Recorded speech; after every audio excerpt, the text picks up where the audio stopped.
여러분, 만약 오늘 밤 주한미군이 소리 소문 없이 짐을 싼다면 내일 아침 우리 통장에는 어떤 일이 벌어질까요? 단순히 군인 몇 명 나가는 문제가 아닙니다. 주한미군의 자산 가치와 그들이 지탱하는 한국의 신용 등급을 돈으로 환산하면 무려 300조 원이 넘는다는 분석이 있습니다.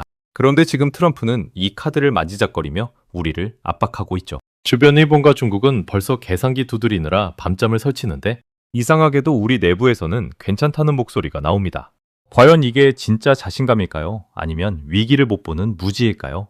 오늘 그 소름 돋는 뒷배경과 우리 지갑에 닥칠 진짜 공포를 숫자와 팩트로 낱낱이 파헤쳐드립니다. 자, 그렇다면 도대체 무슨 일이 벌어지고 있는 걸까요? 지금부터 하나씩 파헤쳐 보겠습니다. 반갑습니다. 경제학 스크립트 생성기입니다. 오늘은 정말 중요한 이야기를 하려 합니다. 우리 노후 자산과 직결된 문제니 끝까지 집중해 주세요. 자, 이제 진짜 무서운 이야기를 해볼까 합니다. 주한미군이 나간 자리를 가장 먼저 노리는 건 누구일까요? 바로 중국과 일본입니다. 이들은 지금 겉으로는 중립을 지키는 척하지만 속으로는 이미 포스트 주한미군 시대를 대비한 시나리오를 다 짜놓았습니다. 먼저 중국을 볼까요?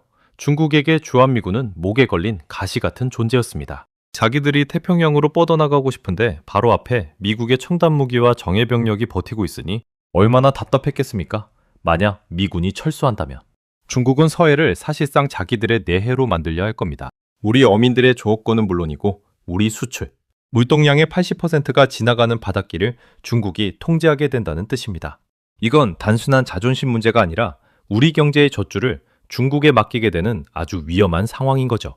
일본은 더 영악합니다. 일본은 주한미군 철수를 보통 국가로 가는 최후의 치트키로 생각합니다. 한국에서 미군이 빠지니 우리라도 무장해서 동북아 안보를 책임지겠다는 명분을 내세울 겁니다. 그러면 미국 입장에서도 자기들 대신 돈 써가며 방패 역할을 해준다는 일본을 말릴 이유가 없죠. 결과적으로 일본은 다시 한번 군사대국으로 부활하고 우리나라는 안보와 경제 양쪽에서 일본에 끌려다니는 신세가 될 수도 있습니다. 자, 그렇다면 이런 위기 속에서 우리는 그저 손 놓고 당해야만 할까요? 절대 아닙니다. 이제부터 우리가 지금 당장 준비해야 할 3가지 생존 전략을 말씀드리겠습니다. 이건 국가 차원의 전략이기도 하지만 개인의 자산을 지키는 핵심 매뉴얼이기도 합니다. 첫 번째 전략은 자산의 다변화입니다. 달러 비중을 반드시 확보해야 합니다. 앞서 말씀드렸죠? 주한미군 철수 논의만 나와도 환율은 1,800원을 넘볼 수 있습니다. 50대 우리 사장님들, 지금 통장에 원화만 가득하다면 그건 위험한 도박입니다.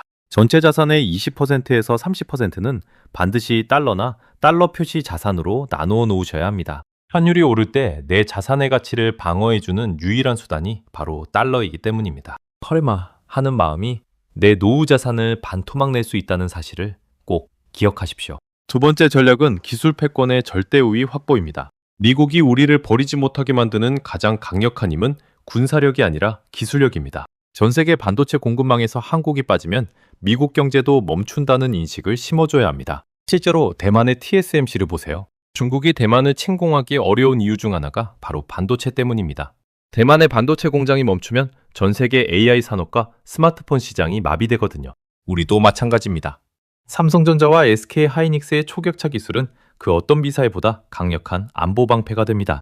따라서 국가적으로는 기술 유출을 철저히 막고 개인적으로는 이런 핵심 기술주들에 대한 관심을 놓지 말아야 합니다. 세 번째 전략은 외교적 지렛대의 다변화입니다. 오직 미국만 바라보는 외교에서 벗어나 유럽이나 동남아시아, 심지어 인도와의 협력을 강화해야 합니다. 주한미군이 빠진 자리를 우리의 경제적 영향력으로 채워야 한다는 거죠. 여러분, 생각해보세요. 인도는 인구 14억의 거대 시장입니다. 우리가 인도의 핵심 파트너가 된다면 미국도 한국이라는 카드를 쉽게 버릴 수 없게 됩니다. 한국을 잃으면 인도 시장으로 가는 통로가 막힌다는 계산이 서게 만들어야 하거든요. 이게 바로 현대판 에치슨 라인을 막는 가장 지혜로운 방법입니다. 정리하겠습니다. 트럼프의 주한미군 철수 카드는 단순한 목리가 아닙니다. 그것은 냉혹한 국제정치의 현실이며 우리 경제를 송두리째 바꿀 수 있는 거대한 변수입니다. 주변국들은 이미 전쟁 같은 계산을 끝냈습니다. 그런데 우리만 괜찮아, 다 잘 될 거야 라고 말하는 건 너무나 위험한 낙관론입니다. 위기는 예고 없이 오지 않습니다. 우리가 무시했을 뿐입니다. 하지만 준비된 사람에게 위기는 언제나 기회였습니다.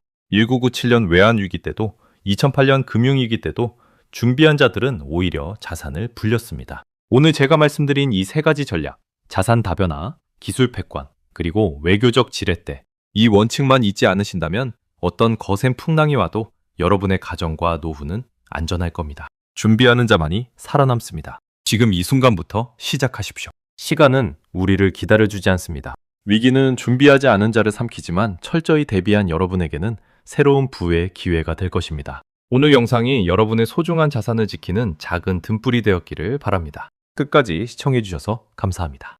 1953년 7월 27일 판문점에서 정전협정이 체결된 이후 주한미군은 지난 70여 년간 이 땅의 공기 같은 존재였습니다. 너무 당연하게 곁에 있어서 그 소중함을 잊고 살았던 거죠. 그런데 최근 들려오는 소식들이 심상치 않습니다. 미국의 트럼프 전 대통령이 다시 집권을 노리며 주한미군 철수라는 극단적인 카드를 꺼내들었기 때문입니다. 이건 단순히 군사적인 문제가 아니라 우리 경제의 뿌리를 흔드는 거대한 지진과 같습니다. 지금 주변국들을 보세요. 일본은 이미 비상입니다.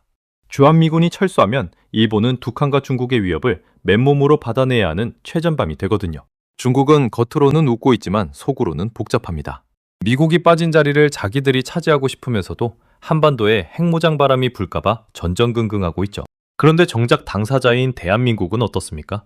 설마 진짜 나가겠어?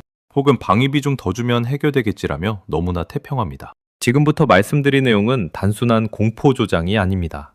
실제 수치와 역사적 사례를 바탕으로 본 우리 경제의 생존 매뉴얼입니다. 주한미군이라는 방패가 사라졌을 때 여러분의 아파트값과 주식, 그리고 매달 받는 연금이 어떻게 변할지 아주 냉정하게 짚어보겠습니다.